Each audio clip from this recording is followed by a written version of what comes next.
Ladies, I am here tonight on the show. How's everybody doing here tonight, ladies and gentlemen? We're here tonight on a Thursday. All right, ladies and gentlemen.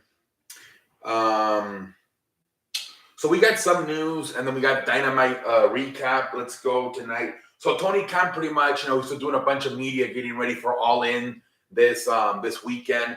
And today, what they asked him was about the whole thing with CM Punk and the Elites, Kenny Omega and the Young Bucks. And he said, you know what, I want to bring the best talent here possible, and if they don't get along, so be it. It's gonna happen, man. Not everybody's gonna like each other, and whatever, man. I'm focused on bringing the best talent here to AEW.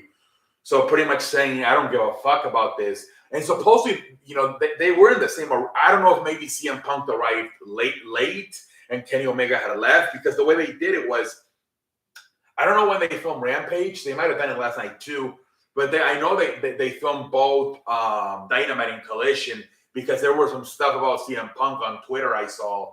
So, and you can saw the way the ring was.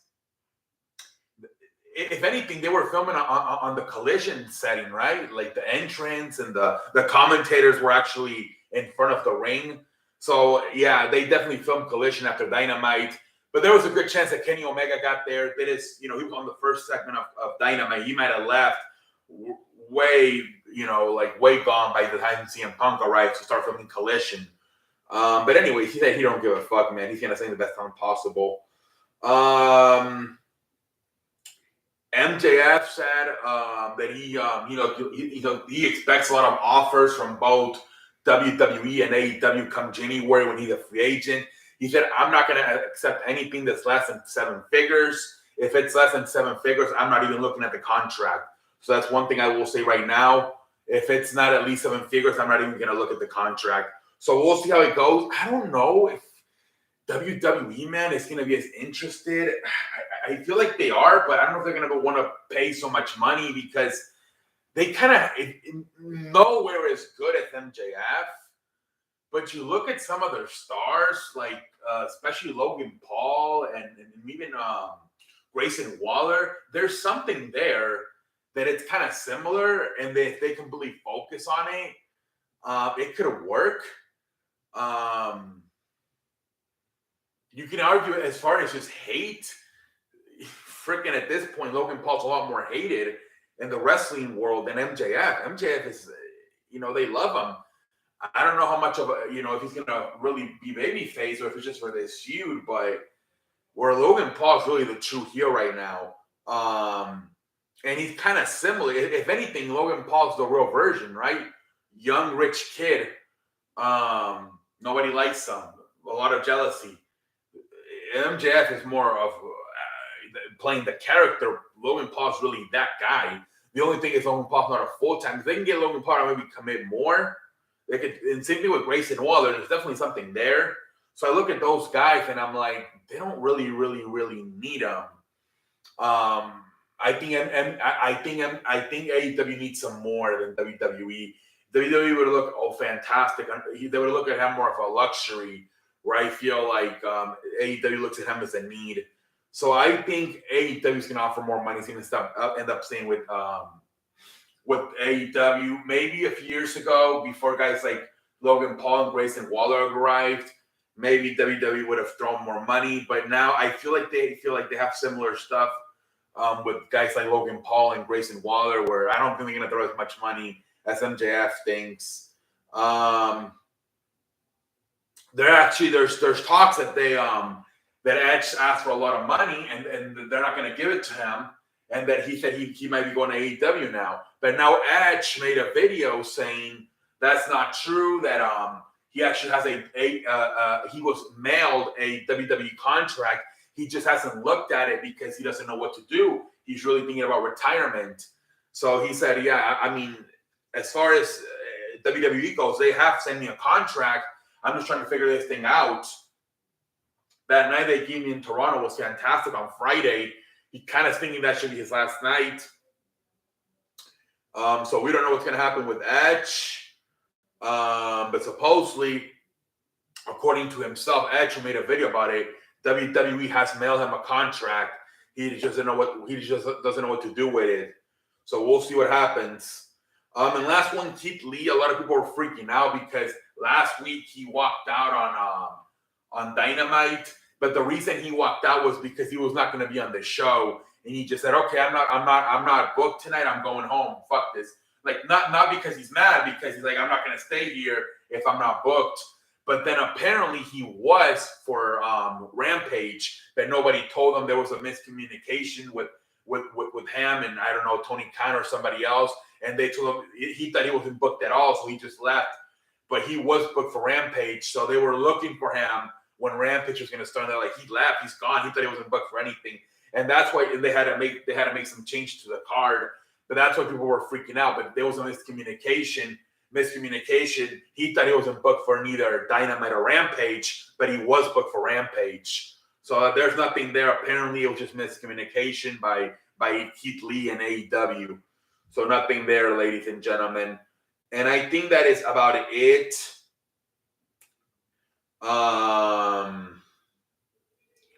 As far as the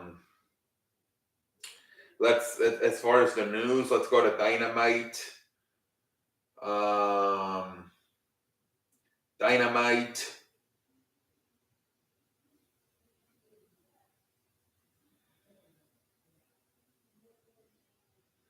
What was the date last night? August 23.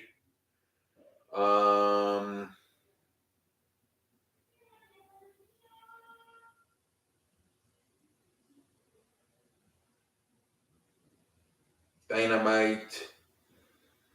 Why can't we get a Dynamite? There we go. All right, ladies and gentlemen, here we go. AEW Dynamite. Okay. This was actually a very fun show, ladies and gentlemen.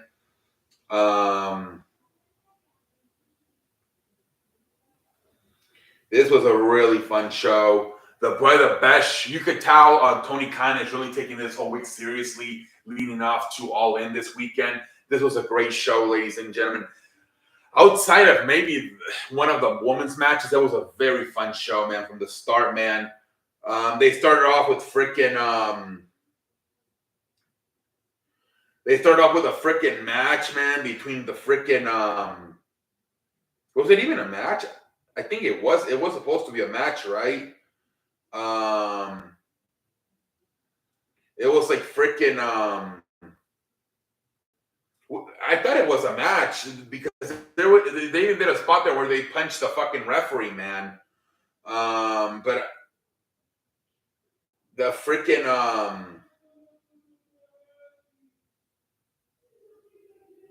there was even a spot there where they freaking yeah, it was a match. So yeah, we started off with freaking Kenny Omega and the Young Bucks versus Bullet Club Gold, Juice Robinson and the Guns. But okay, they're saying it was an no contest. They're saying it was just a flat out brawl. There was a referee there. I think who was it? Was it Juice Robinson that fucking punched the referee, man? This shit was crazy, man. They all beat the shit out of each other, man. Takashita Shishida interfered. I think FTR got in there a little bit. It was some crazy ass shit, ladies and gentlemen, to start off the damn show. Some freaking crazy ass shit. At the end, I think everybody went through the crowd backstage here, started fighting. I think just Takashita Hashashida and Kenny Omega were left in the ring. Kenny Omega was about to hit the one-winged angel, but then did Takashita just leave? But anyway, it was a hell of an opening segment, man. It really was. Great way to start the damn show. And then we freaking had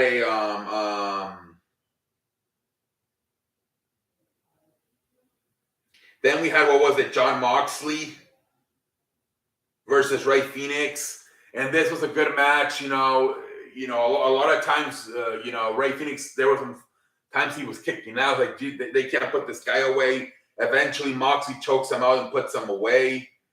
And then after the match, freaking Clara Castanelli, Wheeler Yuta interfere. You know, they're beating the shit out of Ray Phoenix. And then freaking here comes Eddie Kingston, all of them.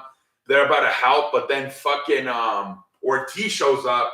And then freaking from the other side, freaking Santana shows up. They start attacking them. And then meanwhile, they don't even show this, but well, I guess they did show a replay of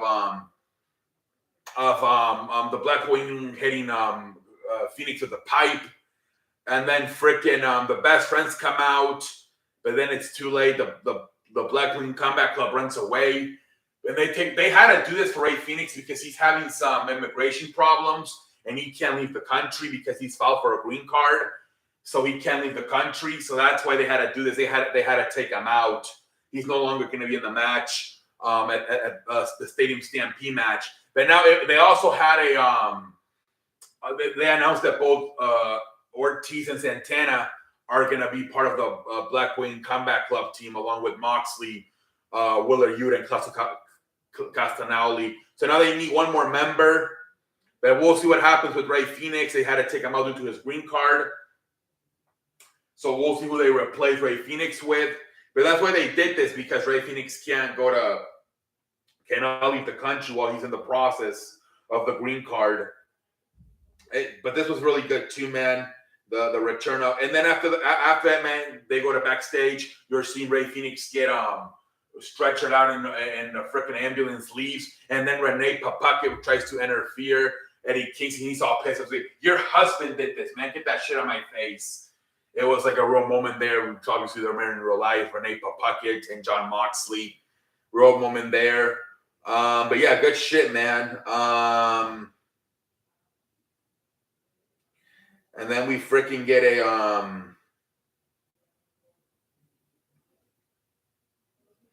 then we get the contract signing between Will Ospreay and Chris Jericho. You got security all over the place. Don Callis. Will Ospreay's like, I know this is just another match for you. If anything, you're using this to get your band Fozzy to play in front of 85,000 people at Wembley. But this is my livelihood, man. This is what it's all about, man. I want to be the first person ever in a matter of a year to beat Takashita Hashida, Kenny Omega, and Chris Jericho, man. This is about my wife, my stepson, putting him through school, college, everything, man. This is my livelihood. And then Jericho's like, you don't think this matters to me, man? This is it for me too, man. This is the biggest show of the year. This is better than Tokyo Dome. This is bigger than WrestleMania.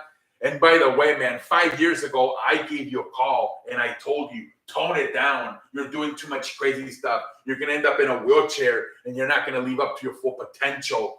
And now look at you 5 years later, man, you are living up to your full potential. And it stinks to me. If it wasn't for me, you would be in a wheelchair by now. And they obviously, Will Ospreay gets pissed. They start fighting, gets separated by the security. Good shit too. At one point also, Will Ospreay said that his contract's going to be up next year with New Japan. And so could he be headed full-time to AEW? We'll see what happens, man. But great stuff right there, man. Great stuff. This match, man, they did a good job in just 2 weeks of making it interesting, right? So let's see, man.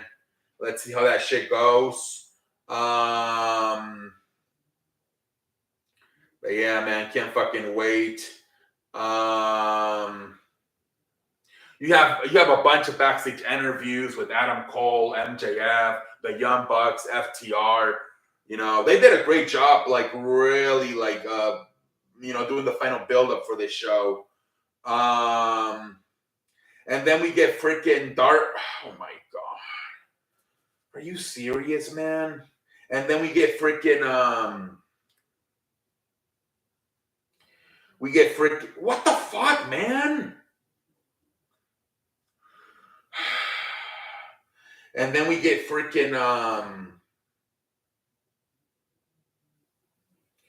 we get Darby Allin and Nick Wayne in a tag team match, which is Swerve Strickland and AR Fox. What happens in this match is they take out Darby Allin. It's just for about 3 minutes. There's a handicap match between AR Fox and Swerve Strickland versus Nick Wayne. They're beating the shit out of him, but they can't put him away. Nick Wayne keeps kicking out. At the end, AR Fox goes to the top rope to hit his 450 splash. He misses. And then freaking Swerve Strickland like celebrating, thinking it's over. Instead, he hits him with a full roll-up, and Nick Wayne wins the match. And meanwhile, once the time Swerve realizes Darby Allin's back up, he's holding him by the feet, so he can't break the pin. So freaking Nick Wayne and Darby Allin win the match. After the match, freaking Swerve Strickland's so fucking pissed off. He says, dude, this was a whole test for you, man, this whole last 2 weeks. And you fail, man. You fail. You ain't about shit. And he kicks them out of the Mobile Ambassador. And they start beating the shit out of him. Brian Cage shows up. He beats the shit out of him. And then they just leave him laying there. But then freaking Darby Allin, Nick Wayne, and Sting come back. And then, the Mobile Ambassador gets out of the ring. And Darby Allin says to AR Fox, hey, man, thanks to you, I'm here in AEW, man. I'm never going to forget what you did. I know you kind of fucked up these last few weeks, but hey, man, I'm always going to be your friend. Stands his hand. AR Fox gets back up. And then they pretty much said, well, who's going to be replacing AR Fox now for you guys? And then they bring on Christian. Christian takes some shots at Nick Wayne, that father passed away and stuff like that. So now it's going to be Swerve Strickland and Christian Cage versus Nick Wayne and Darby Allin. A lot of people are like, what the hell's going on here? Why did they do this? They're scratching their ass. They don't even have androids. A lot of people were saying, like, why don't you just put, like I don't know, like, why they just, I guess they don't think AR Fox is ready for this. Or maybe Christian Cage complained about not being on this show, and this was a way to put him on the show at a more like seniority, more being there a lot more longer. Not only in AEW, but in the wrestling world. Tony Khan felt, Christian deserved this more than AR Fox. Why didn't they just made it a 3-on-3? They should have just added both Christian Cage and Sting to the match and have it 3-on-3. A lot of people are wondering, AR Fox character might be fucked now, right? They were doing some good as a heel, and now you kind of made him look like a pendejo now. Especially like now Nick Wayne, after AR Fox and Swerve Strickland beat the shit out of him in his warehouse, he's supposed to be friends with him again. I don't know about this. Usually AEW doesn't like fuck up stuff like this, but they might have fucked this whole AR Fox thing up a little bit. I think it would have been a lot more common sense to just do 3-on-3 and add both Christian Cage and Sting to the match. Anyways, let's move along. Let's move along, ladies and gentlemen, here tonight on a freaking Thursday. And then this was probably the worst part of the show. We got a match between Ruby Soho and Sky Blue. I'm sorry, I'm just not that invested, especially on Sky Blue. This is probably the most boring part of the show. Let's move along. Ruby Soho wins the match. And then we get the Acclaim, man. They're out in the ring. They're all pissed off. And they call out the House of Black. The title of the House of Black's mocking Billy Gunn. And then the House of Black comes out. It's a 3-on-2 situation. So at first the House of Black is beating the shit out of the Acclaim. But then Billy Gunn comes back. And they all just run away. And then Billy Gunn says, hey, man, I'm tired of this shit, man. I'm challenging you to a match 3-on-3. Us, the Acclaim versus the House of Black at All In. So it's on, man. Freaking I guess Billy Gunn, that was a whole storyline. He's officially back. That's gonna be a fun match, man. The Acclaim House of Black, man. I cannot wait. The Acclaim House of Black.